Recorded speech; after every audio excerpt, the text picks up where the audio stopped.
In finance, when we talk about a recession, it usually makes people think of bad things like money troubles and economic problems. Yes, recessions are tough times, but guess what? They also come with some really great opportunities for people who dare to embrace them in a smart way. They consider it a once-in-a-lifetime kind of opportunity to build up their wealth. A recession is when the economy isn't doing well. It means lower wages, and some people might lose their jobs and even their homes. It's a general lack of confidence in spending money that has become common, but you don't have to be one of them. You know that saying, riches are made in recessions. Well, as it turns out, there might be some truth to it. The recession creates opportunities for smart investors. Even Warren Buffett, a super successful investor, says bad news can be an investor's best friend. In fact, you can turn a recession into a chance to make more money than you ever thought possible. Since we know it's coming, why not take advantage of it? It's like turning a challenge into an opportunity. But before we get into how to do that, here's what you can do to get ready for the recession. How should you prepare for the recession? Well, the first thing you need to do is think about how you can save money. Keep an eye on what you're spending, cut down on things you don't really need, and try to be efficient with your money. At the same time, keep investing in things that can make you more money. Also, have a plan for what you would do if you suddenly had less money coming in, like 20% to 50% less. Figure out how you could still cover your expenses and maybe find ways to avoid this problem before it even happens.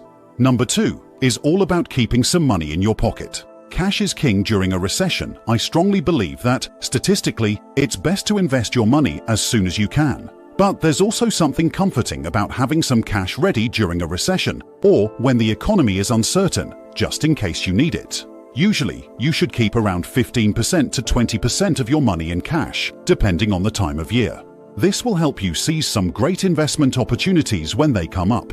Plus, it helps you sleep better at night, knowing that no matter what happens, you've got a safety net to rely on. Lastly, safeguard your job. Think of it like this. The best way to protect yourself in tough times is by making sure you're in a strong position at work.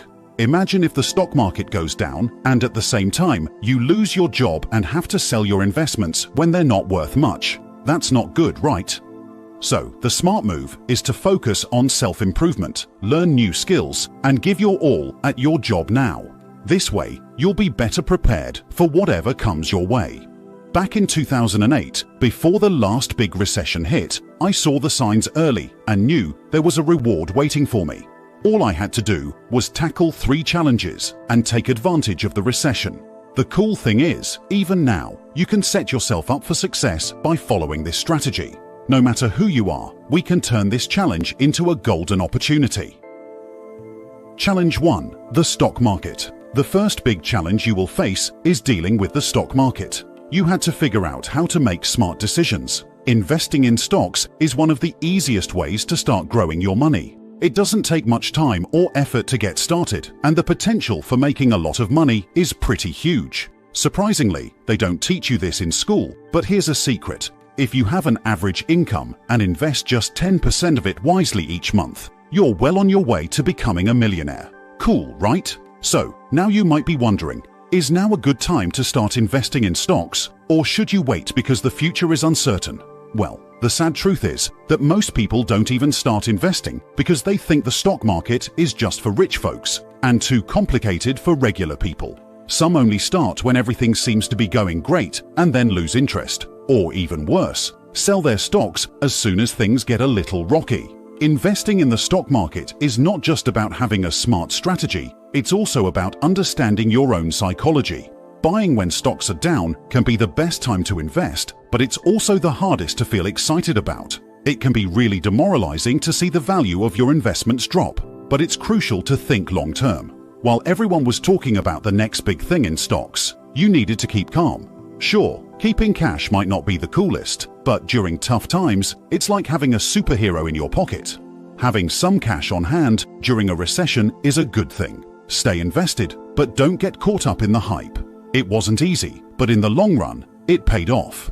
The US stock market has always recovered after a crash, and declining stocks don't always mean a recession is coming. Plus, a recession doesn't always mean the stock market will crash. So, it didn't make sense to sell your stocks when the recession hit.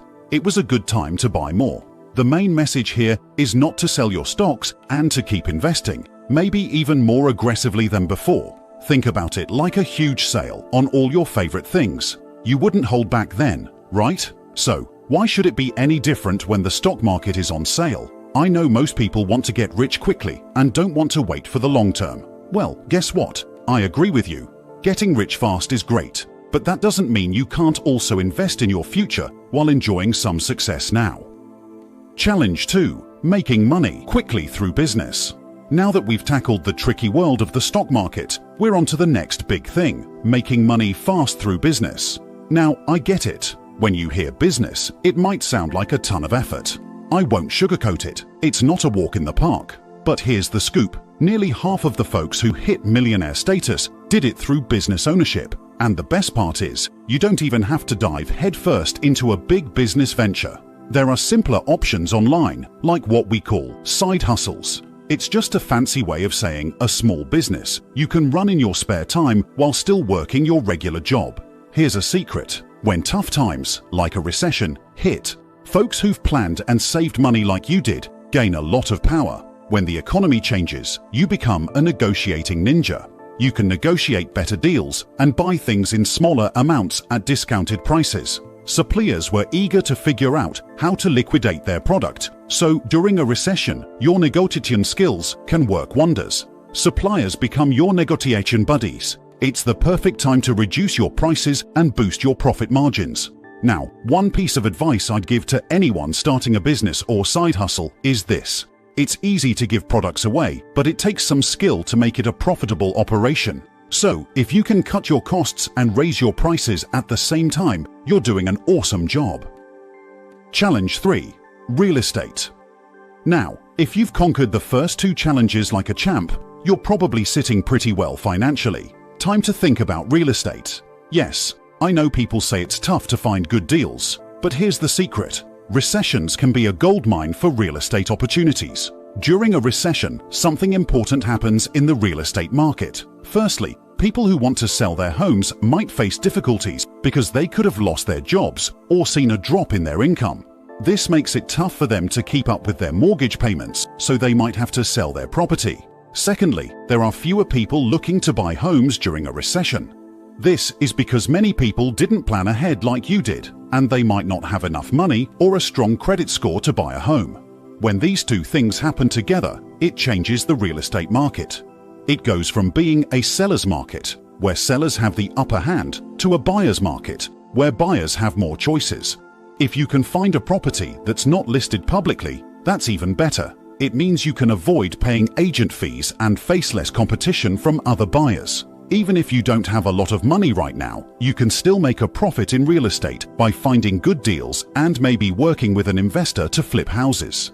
The absolute best time to buy is when prices are low due to discounts, and then you can watch the value of your property go up when the market improves. It's like breaking through a wall and finding treasure on the other side. Here's the exciting part. After every bad time in the market, there's a good time. The economy tends to bounce back, and if you play it smart, you can make some serious gains. But here's the thing, act before everyone else catches on. It's not as easy as it sounds, because recessions are usually only confirmed later on. So be prepared. Cut back on unnecessary spending, save some cash, protect your career, keep investing for the long term, and diversify your investments to be on the safe side. It might not be easy, but those who stick it out could see some big rewards. I hope you love this video as much as I love making it. If you discover value in this video, kindly share it with someone you care about and wish to inspire on their journey towards financial success, especially those who are diligently working toward their goals. Thank you for watching. Please don't forget to subscribe and turn on notifications for more content. Have a wonderful day or night, and I'll see you in the next video.